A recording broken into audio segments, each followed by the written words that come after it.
Hey, everybody. Welcome back to the Bleacher Nation Bears Show. It is another Victory Monday. We are 2 for 2 on Bears Victory Mondays since we've launched the podcast. Gentlemen, how do you feel this morning? 2-0. We're 2-0 as a podcast. How about that? You gotta love it. I feel great. It feels better than 1-3. It doesn't feel as good as 3-1, but it definitely feels better than the alternative of having that game end on a Daniel Carlson field goal. That'd have been a dick punch. It feels like we saw that game play out so many times prior to Caleb Williams. Now we've seen him do this a couple times where he's led the Bears down the field on potential game-winning drives or game-winning drives. The two Packers games are the ones that jump out to mind last year, where obviously he led them down. Cairo Santos has a field goal blocked. Then Green Bay gets his redemption. But there were so many times in the previous era where it felt like they had these chances to go down and win games, and they would either not score a touchdown, turn the ball over, settle for a field goal, and the other team come down and take the win. Just something always went wrong. And now it was just like something finally went right. Things have finally started to go right. And I can't help but think that starts and ends with, well, obviously the head coaching, but the quarterback. I mean, every time he's really taken the field in one of these end game situations, he's gotten them where they needed to be. I'm sure somebody's going to pick one where I'm blanking on where he didn't, but for the most part, it seems like when he gets the ball in his hands with the game on the line, he goes down the football field and gives the Bears a chance to win a football game. It's weird. This is new. I don't know what this is like.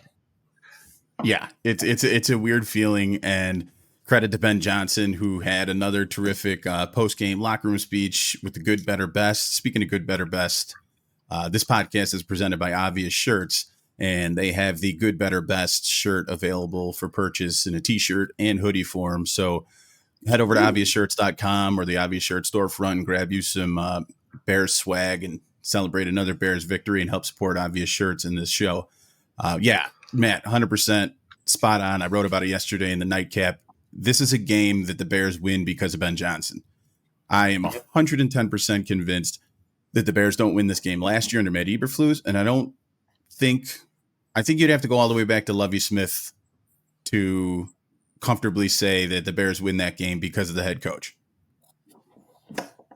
I hate making this comp, but I love making this comp. It reminded me, the post-game speech plus the halftime interaction with the CBS reporter reminded me of the They Are Who We Thought They Were game.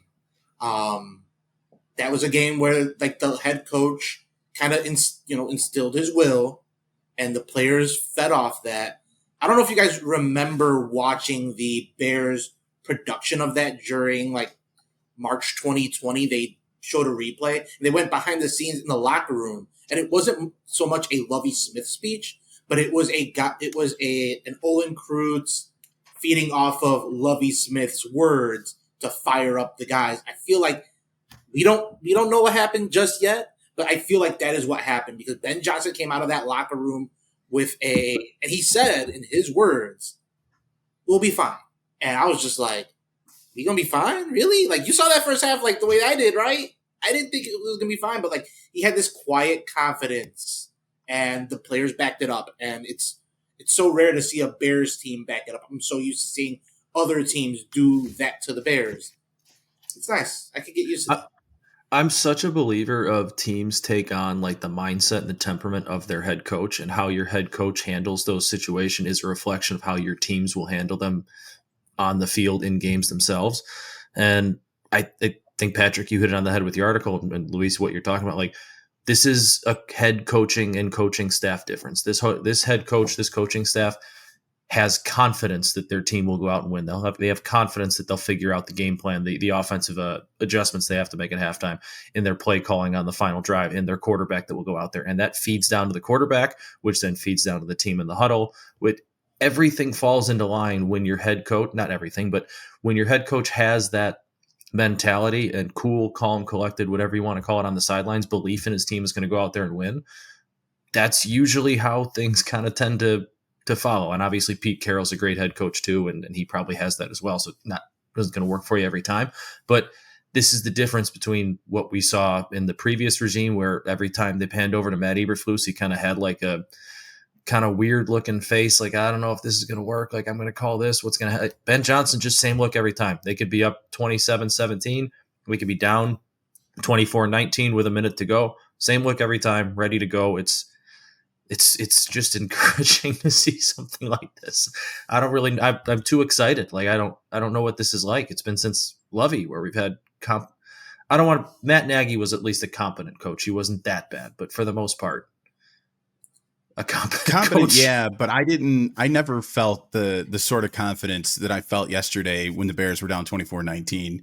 Correct. The fact that I just had to go out and like defend Matt Nagy slightly there shows you just how bad it was around it, though, with Eberflus and Trestman.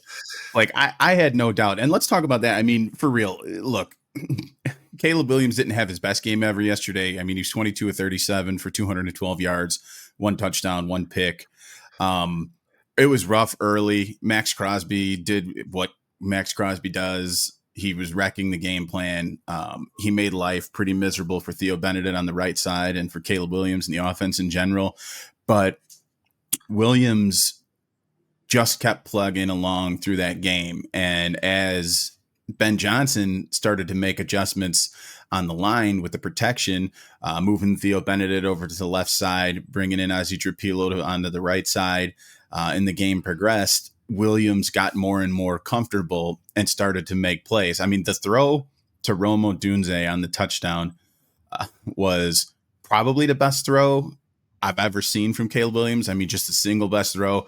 It kind of got lost in the shuffle of the game. But I mean, watching the film this morning, I want you to pause when you go back and watch that clip. I want you to pause it where Williams is getting ready to release the football, right? Not where the football's leaving his hand, which still impressive at that point, frame by frame. But when he's made the decision and he's getting ready to throw, I want you to take a look at where Rome Odunze is at.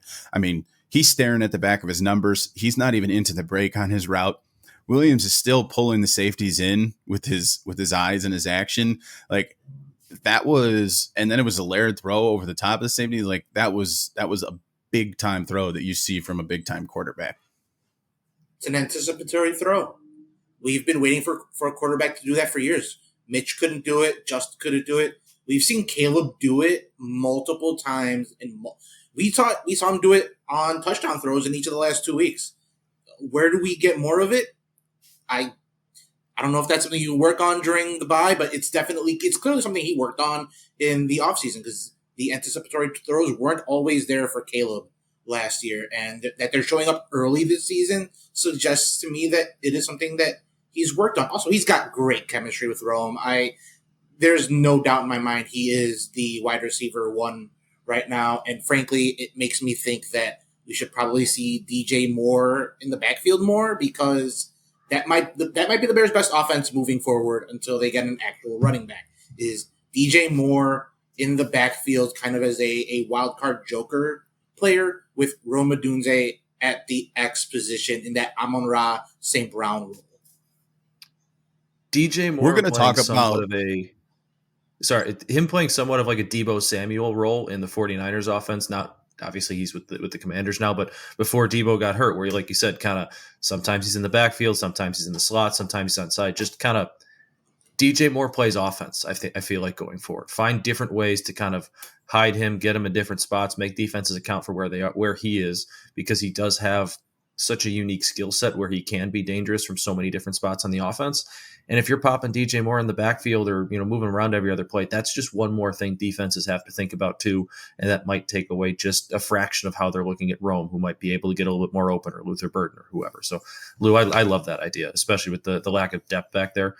I don't know if Roschon Johnson is just, if Ben Johnson just doesn't like him, if he's not practicing well, or what's going on there. But like, they got two running backs right now, and that's it. There's something going on because he's playing on the field in special teams. Like, he made a tackle yesterday. There's something going on there. He doesn't trust him, so he's not in the fold right now. But getting DJ Moore involved that way, I think, is a great idea. Before we get too far into the backfield conversation, because we absolutely have to have that conversation, especially heading into the bye. Just the icing on the cake here for Caleb and that final drive there. Win or lose in the first 20 games of Caleb Williams' career now, 20, I believe. He has proven time and time again that he has the ability to take the offense down the field and score late in the game with the game on the line. We saw it last year against Commanders. That's an example of a game where it didn't shake out because things devolved quickly on the other side of the ball before the clock hit 0. But this is something that this kid has shown he has a knack for. And that's huge. Having that clutch gene, that has to be there for a franchise quarterback. And again, like I said, not his best game of the year. So there's going to be some discourse this week about Williams and a couple throws in the first half that he'll want back. But 8 passing touchdowns, tied for third in the NFL. 927 yards is 11th. 97.8 passer rating, even with yesterday's 73.3 rating, dragging that down a little bit, is still 13th. And he's only thrown 2 interceptions, which is 32nd in the NFL. And where is that note on Rome Odunze yesterday? He made a little bit of Bears history. He's having 4 touchdowns in the first 4, a touchdown in each game for the first 4 or something like that. I can't remember the exact. Hasn't happened since Sweetness. Yeah, right. Yes, first Bears player since Walter Payton. I mean, that's elite company there. Rome Odunze, can't say enough about how well he's performed to start this season and how special of a connection those two have. And for all that we can say about Ryan Poles' draft classes, and there's quite a few things that we can say negatively about his draft classes, hitting on Caleb Williams and Rome Odunze in the same draft in the same first round is a massive win. You know who Caleb Williams reminds me of when he has these like late game heroics? Jake Plummer. Do you guys remember Jake Plummer? Broncos, yes. Cardinals. Yeah. He was a guy who, especially when he played on those Cardinals teams, delivered victory from the jaws of defeat in so many ways. Now, Plummer, unlike Caleb, would kind of dig the hole himself, but he'd pull himself out of it. Caleb reminds me of Jake Plummer, not just with some of the passes that he makes, but some of his scrambles to move the chains remind me of, oh yeah, he can run too. And like, that's how teams had to feel about defending Jake Plummer. It was just like, you were ready for the pass, but then, we didn't account for him as a runner. Now he's moving the chains. It's not the best comp in the world, but from a watchability standpoint, he is so much fun. And it reminds me so much of watching that brand of football. Having a guy who can bring you to victory when you have no doubt that a game is going to end in a loss is such a difference maker, not just for fans, but also for like the players. Having confidence in your quarterback is huge. It's unfortunately the second time we're going to have to bring this name up in 2 podcasts as well. But from his escapability and like you Aaron think Rodgers. he's dead in the pocket and then all of a sudden he spins out, rolls and either picks up 7 for the first down or 5. And again, I'm not saying he's prime Aaron Rodgers because he's not. There's still so much farther to go. That's prime Aaron Rodgers is a top quarterback ever in the NFL. I'm not saying Caleb's there, but I'm saying that, like Lou, you said, you don't really think you have to count for him to run. Obviously, Caleb's a good athlete, but he's not like Justin Fields where he's looking to run. He wants to throw the ball, option 1, 2, 3, and 4, then 5 is his bailout. Like there were a couple times where you thought he was dead, sacked, and he spins out of it, rolls, and either fires that one to Cole Kmet down the sideline, which ended up being incomplete, but was a great throw, or takes it up the middle for 7 yards on a first down on 2nd and 7. It's just there's so many times in that pocket yesterday where you think he's done, and he figures out a way to spin out of it and either pick up yards or at least figure out a way to not make it a negative play and put them in 2nd and 13, 3rd and 20, as opposed to 3rd and 7 and 2nd and 7. Man, the Aaron Rodgers 100%. comp is great. It's a great comp because one, that was, Caleb said like that was a guy that he watched and studied and looked up to as a quarterback. And if I was a Raiders fan watching that game, that is the player who would have come to mind because as a Bears fan, I've seen so many times a good defense, a game that we should win, only to see Rodgers cut us up in late game situations. Yep. That's what it was like. It was like, oh, this is what it's like when the shoe is on the other foot. Yeah, 100%. That was that was the biggest feeling I had yesterday. It was. I'm not even gonna lie. I'm sitting there watching the game, and Carlson is getting ready for the kick, and the Fox team is like gassing him up hard, like all of his accomplishments and his statistics and all this. And my wife and my brother are sitting next to me. My brother Ryan's like, oh man, we're done. Like, because he's listening to the way Fox is gassing this kicker up. And I'm just sitting there, and I didn't want to say it out loud, but I'm like, they're going to block this kick. Like they're going to block this kick. This is a Bears win. This has to be like, and it happened. And again, it just, I don't know why. Like, who's confident in their team going to block a kick? Although it has happened quite a few times in the NFL this year. It's kind of becoming a thing. But it's kind of wild how much it's happened in the last 2 weeks. It's been happening. A little foreshadowing to a post that I'm going to try and work on this week is CBS Sports' Jonathan Jones did a story on the special teams revolution. There was a coach who spoke to him anonymously who said that the block kicks might be a result of teams spending more time on kickoffs and less time on field goal kicks. It's very interesting.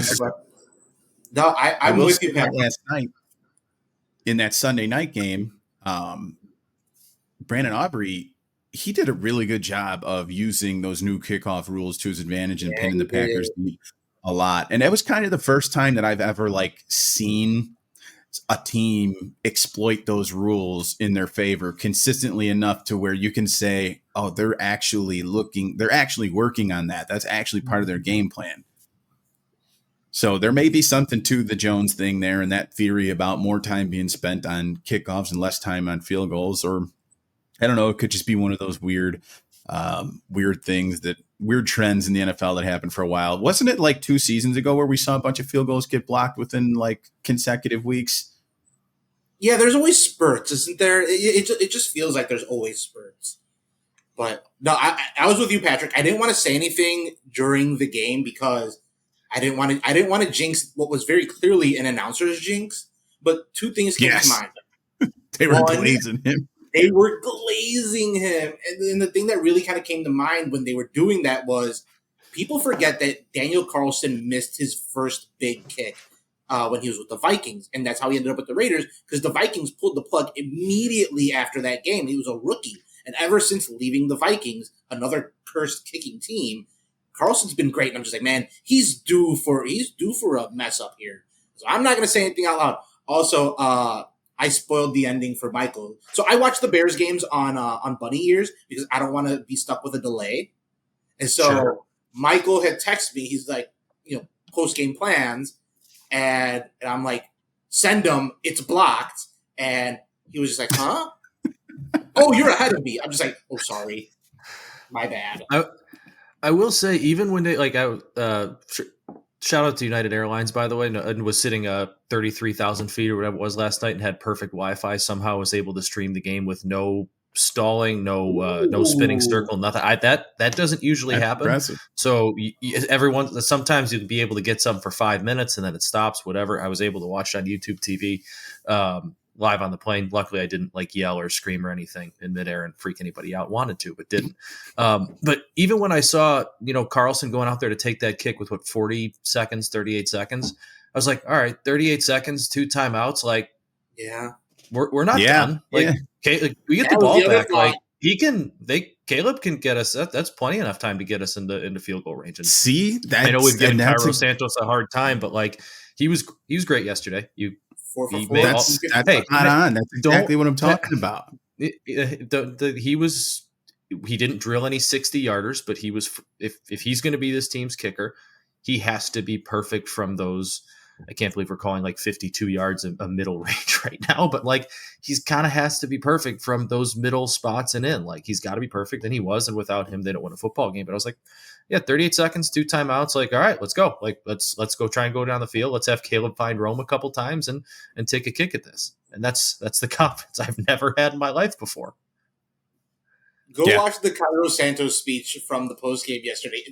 It's objectively hilarious. Yeah, he was like. I mean, I'm assuming he knew he was getting a game ball, but he's like, I've never given one of these. I'm just a kicker. 2 special teamers with game balls yesterday. I mean, Blackwell's plays corner as well, but what's that? Shout out to Scott Daly too. Josh Blackwell was saying that Daly gave him a little tip that the Raiders long snapper has a little bit of a tell about when he's going to snap it. So Blackwell, obviously not a lot of credit to Josh Blackwell getting in there and actually making the block, but that little tip from Bears long snapper Scott Daly gave him a little bit of a heads up on kind of when he can get his head start, and he did. Yep. I know a lot of Bears fans weren't happy when Richard Hightower was the only coordinator brought back by the Ben Johnson regime, but the Bears graded out really well in special teams last year. And so far, save for the kicking performance and save for week 1, that group's been mostly good. And I'm starting to see why the Bears kept him around. I thought this was a big year for this group anyway, because I think if they were to flounder throughout the year, you'd see changes there. But to see that group come out and perform well, that Torrey Taylor punt that got them inside the 5, that was a banger. Punt of his career. And I need more of that. And I think we can have more. I agree. We need to see more of that from Torrey Taylor, though. I like Torrey Taylor. I think he was a very good punter in Iowa. Obviously, shouldn't have been a 4th-round pick, but he's better than how he's punted. And it was nice to see that one yesterday. We've been giving a lot of flowers to people for their performances yesterday, deservedly so, because we got the win and get to head into the bye 2-2. But there's probably some things we should talk about that are less enthusiastic with things that transpired yesterday, and things particularly that we want Ben Johnson, the Bears, to work on heading into the bye. But before we do that, one last round of flowers for the Bears fans, man. Las Vegas was Chicago West this weekend, and probably got to send over a recommendation to our guy Joe at Obvious Shirts and maybe get a Soldier Field West shirt going for Allegiant Stadium, because I've spoken to multiple people in there. It was 80-20 Bears fans, easy. And Jeez. Oh, yeah. It was definitely Chicago. But yeah, I mean, before we get into the back half of the show and we start talking about the bye week, we definitely got to shout out Joe and Obvious Shirts again. They are the presenting sponsor of this podcast. They make this all possible. Whether it's your good, better, best, or the Monsters of the Mountain shirt, which I ordered myself the other day, or even Cubs playoff stuff. The Cubs have their first playoff game tomorrow. It's postseason baseball. They've got a whole collection of postseason items there for the Cubs at Obvious Shirts. Root and style this week. I should know better than to buy an offensive themed Bears t-shirt, but that 18 plus 15 equals 6. I think might be my new one. That one. It's just #Bears. I've been so hurt before by these. I had a Brandon Marshall jersey shirt and all that, but I trust that one. I think that's a cool look. It's a great looking shirt. Caleb and Rome, let's do it. That's where I'm at now. Always had the tradition, and we've talked about this before. I've always had the tradition of having a Bears quarterback jersey. We're in year 2 now of Caleb Williams. Got no Caleb Williams jersey. I don't know, man. Maybe I'm just getting older, or maybe it's the fact that I've been burnt so many times by Bears quarterbacks or offensive players. Probably a little, probably the latter. I think it's the latter. But I'm a t-shirt guy now, or a hoodie guy now, and preferably one that's not related to an individual player, because it just, stuff's getting way too expensive these days. But, so Obvious Shirts is awesome. And I ordered a few of them the other day, and I suggest everybody do the same. But yeah, now we go, let's talk about what we're going to do, or what we want Ben Johnson to do here into the bye week, because he got away with it. We're going to be just fine yesterday at halftime, and that worked out. But the reality is, while 2-2 is something we're not going to complain about, given all the things that have transpired in the first month plus of the season, you're not just fine right now. There are a lot of things that this team needs to clean up before they take on the Washington Commanders on Monday Night Football 14 days from now. Winning is always better than not winning. Like that, I'll start by saying that. Obviously, winning is always better than not winning. But I still think this doesn't really change where we thought they were a couple weeks ago, and that this is still I don't want to say multi-year rebuild, whatever it is, but this is still kind of in the beginning stages of what Ben Johnson's trying to build up. It's going to take a little while still for it to look how it should look and how he wants it to look. I think this is so far away from what his finished product is, outside of what Caleb and Rome look like with their chemistry. There's still so much to go. So I still like the fact that they're winning, though, these games. It's 2 in a row now. Obviously, they lost to Minnesota in a similar situation, but we're 4 weeks in. They found a way to win a game in a year where they're still kind of trying to figure out who they are, what their identity is. Ben Johnson is still building up his squad. I think that's such a promising sign that, yeah, it's been ugly at times this year, not necessarily even pretty all of them. There's one pretty win, the other one's really ugly, but they're 2-2. Like they're figuring out ways to win football games as opposed to figuring out ways to lose them or just flat out getting embarrassed. The Chicago Bears are very much a work in progress. Yep. And that's okay. Anyone who expected anything else is silly. Their tackle situation is a mess. They need Darnell Wright healthy. And when Darnell Wright gets healthy, I wonder if he moves over to left tackle, because I don't think Theo Benedict is the answer there. And I thought Ozzie Trapilo looked fine at right tackle. Fine isn't good. Vince Scully has this quote that really sticks with me. Good is not enough when better is expected. And that's how I felt about watching Ozzie Trapilo. I thought he was fine yesterday given the situation and circumstances, but he needs to be better if he wants to stick around. Also, like, I wonder if someone should move inside and maybe give Jonah Jackson a breather. I know the Bears paid him money, but boy, I don't care who's getting paid money. I need people to protect Caleb and clear holes in the running game. And if that means it's Ozzie Trapilo at guard or Theo Benedict at guard, then so be it. What I realized from this game is that I do not think Ben Johnson likes Braxton Jones. And I think we're going to learn that when the Bears take the field on Monday Night Football. I think there's going to be a new left tackle. I don't know who it is, but I think it's clear. I think Theo Benedict's going to be the starter at left tackle when they come back out of the bye. I think he looked rough in the first half at right tackle. Part of that was I think he's a much natural left tackle. Not that he's not like I don't think he's like Trapilo, where Trapillo's just a right tackle. I think Benedict can play both sides, but he's just better on the left. When he's playing not out of position, but his less preferred position, and also going up against it, honestly, for my money, the best edge rusher in football. I know that's a toss-up. You can argue whatever. I think after what I saw from Maxx Crosby yesterday, I'm not sure there's anybody I'd take over him for if I needed somebody for one game. That's a really, really tough spot for Theo Benedict. And I did like the halftime adjustment of, you know what? No, this isn't working. We have to change something up. So Theo's going over his comfortable side. We're going to bring Ozzie Trapilo in, who still has some ways to go in terms of, I think, like being physically good enough to be the right tackle. But I thought, like Kyle Long was tweeting about it too, like his smarts and his instinct were really there. And I thought he played a very good positional game. I think they have to figure out a way to get him involved somehow. But when Darnell Wright comes back, which I assume will be for Monday Night Football off the bye, I think he'll be your right tackle. Benedict will be your left. And Trapilo will be the backup right tackle. And if anything were to happen to Benedict, you probably see Wright slide over to the left side and Trapilo insert on the right, would be my guess. I think that's Braxton Jones just doesn't seem, like you're saying, to be in Ben Johnson's plans right now. And feel bad for the guy because it's a contract year. And if he doesn't, break his ankle in the last game, or second last game of the year last year, he probably is just fine right now, but he's just not. But he hasn't won a rep on an inside move the entire year.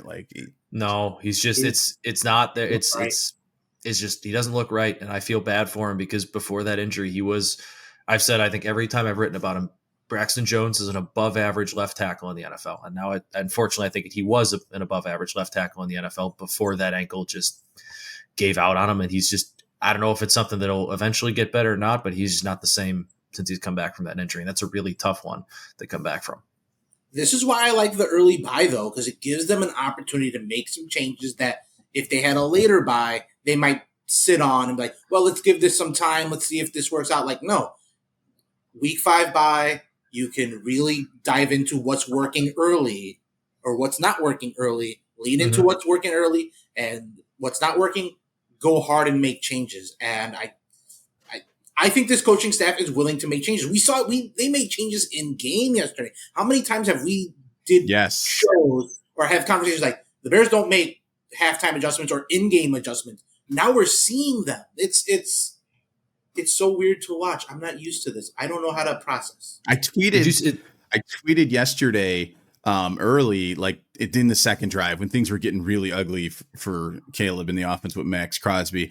I was like, if Ben doesn't make an adjustment on the right side, this game is going to get out of hand really quick. And like for the first time ever, I actually felt like that was like a real possibility. Not, oh, we'll have to watch the tape, and on Wednesday I'll tell you that we had a good week of practice, and then we're not going to change anything. Like it happened, and that's one of the differences here now for the Bears is they're gonna make changes, and that's why, Matt, I'm with you guys, and Lou, we're probably going to see a different offensive line in Washington in 2 weeks on Monday night, which at week 6 at that point is something probably we wouldn't see last year. So yeah, very encouraging. It was also encouraging when they really needed to start running the football and started to get at least some semblance of a running game in the second half, their fourth quarter, more so with Monangai than Swift, though.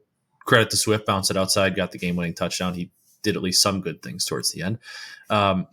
I did not see the official stats on this. I'd have to go back and look, but it just felt like every time they needed to run the ball, they ran the ball to the left and did it right behind Joe Thuney and just follow him. We're going to get a couple yards. Drew Dahlman, I thought, was better yesterday too, but it was nice we're not overthinking. We're not trying to be cute here. It's just, we have a top, one of the best guards in football. Let's just run it there. Let's run it behind him and see what happens. And we'll probably pick up a couple yards. So Ben Johnson's going to overthink himself sometimes, maybe with the fake flea flicker, with the stumble bum, whatever. But it was also nice. It worked.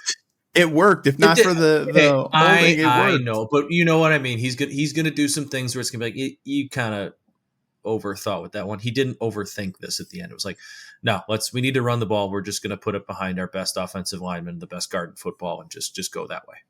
I disagree. 100%. I love the fake flea flicker play because he did what Bears offensive coordinators and play callers haven't done in the past and build off a previous play.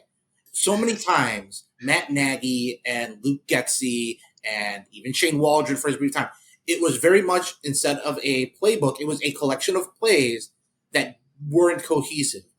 Now, like 1 week after putting the flea flicker on tape, you have the fake flea flicker. Like, that's what it's supposed to look like. That's when these plays are supposed to build off each other. They're not supposed to be one-offs. They're supposed to build. He even ran himself a variation of the stumble bum, and he fooled the broadcast. Which, by the way, the broadcast, I said Fox earlier. It was actually CBS, and it wasn't very good at all.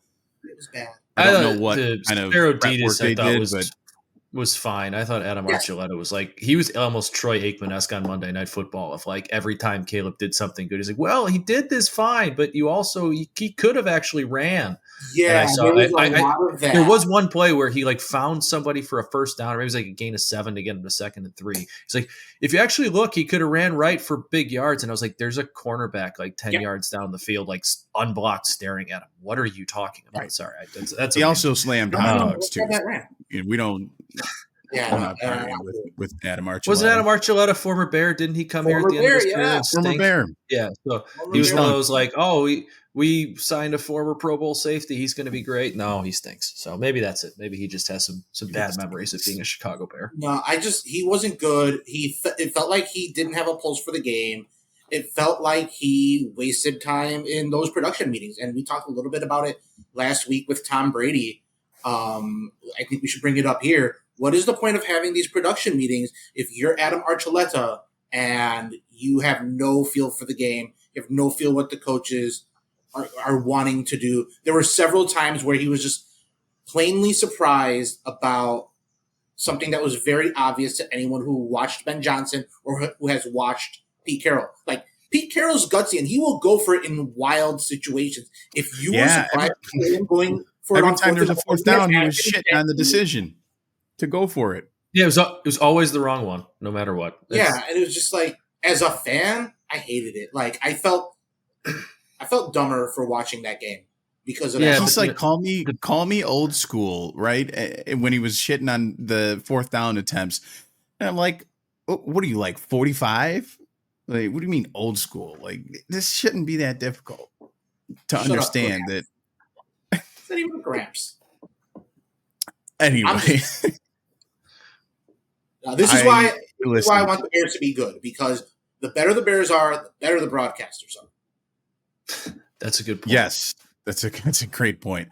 We got to talk about the backfield a little bit. Matt, you mentioned DeAndre Swift having a couple, and I mean literally just 2 nice runs on that that game-winning drive, one being the touchdown that he bounced out in the red zone. But that was 14 of his 38 yards for the day that he accumulated on those 2 runs in that final drive. Mm-hmm. Outside of that, 2.1 yards per attempt.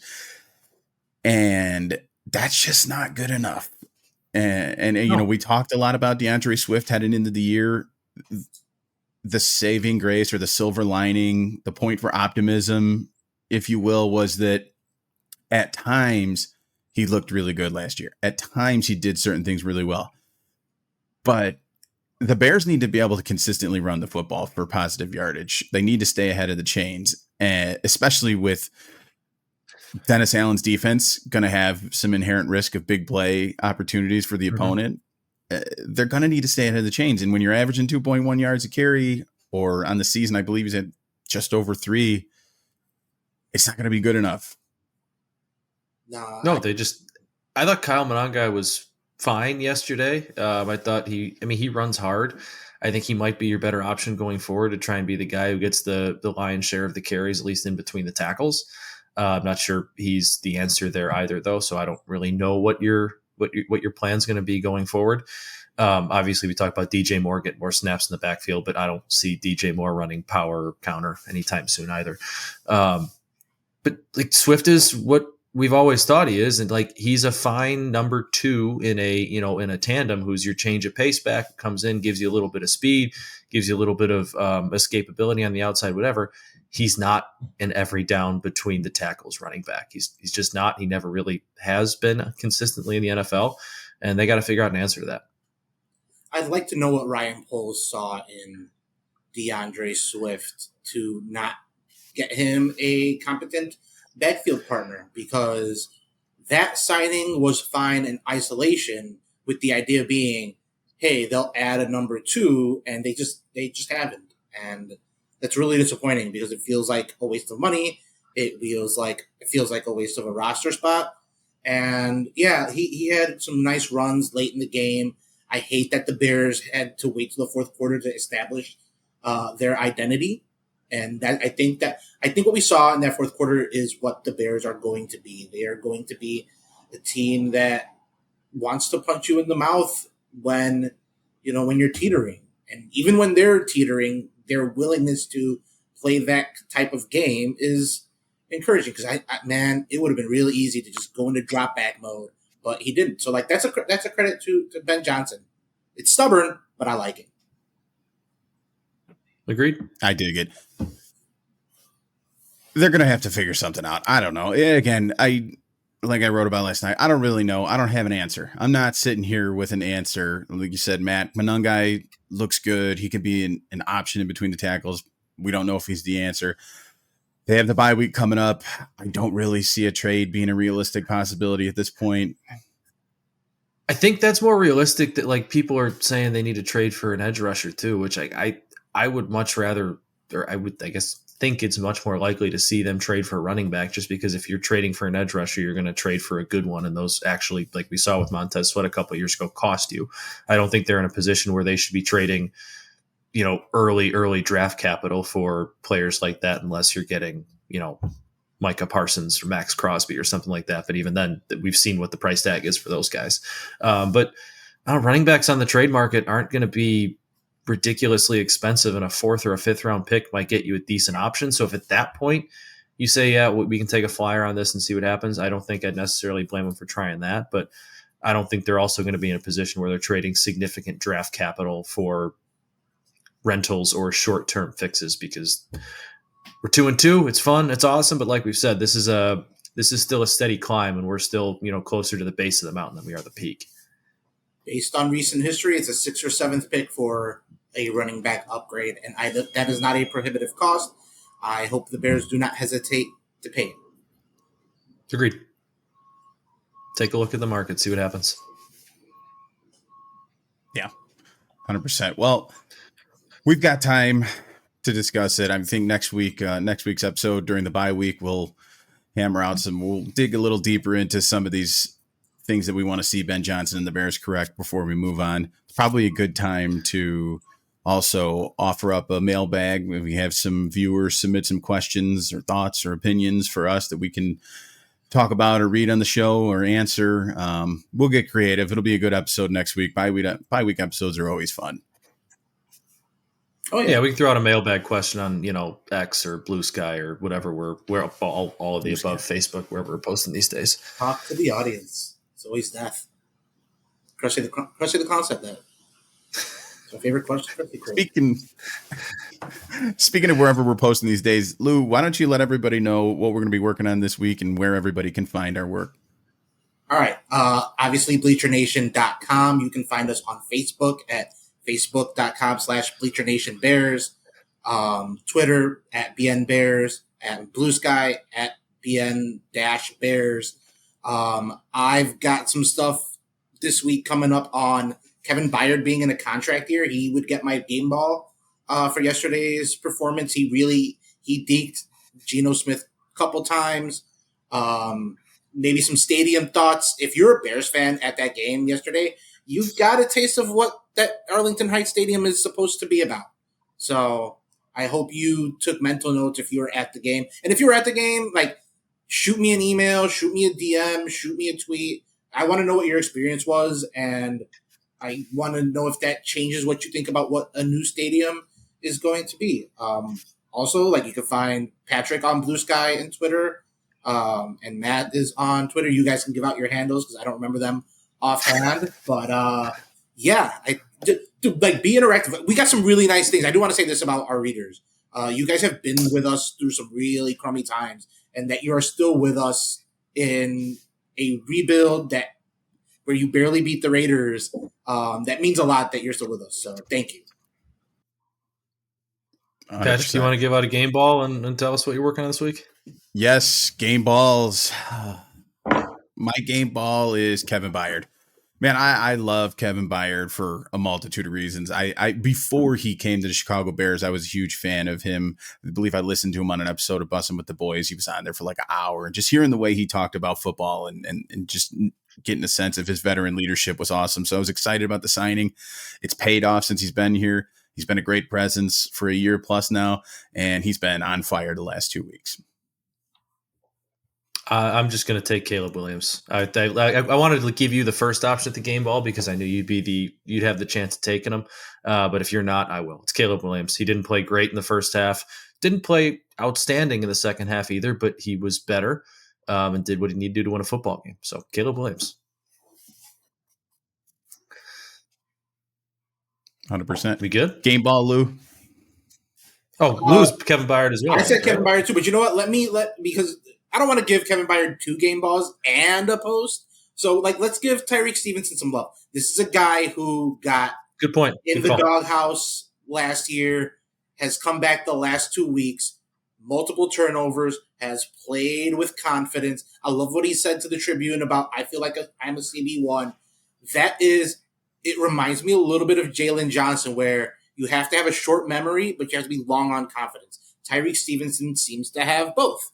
And he is, again, not a finished product, but the arrow is pointing in the right direction. I just love having a cornerback with confidence. Look, you're going to get beaten. It's like a closer in baseball. Sometimes you're gonna give up a home run. It happens. Someone's gonna run into one. But if you have a short memory and the confidence and the belief in yourself that you can bounce back from that, that's really all you need to be a good corner. And I want to see him continue to build on that.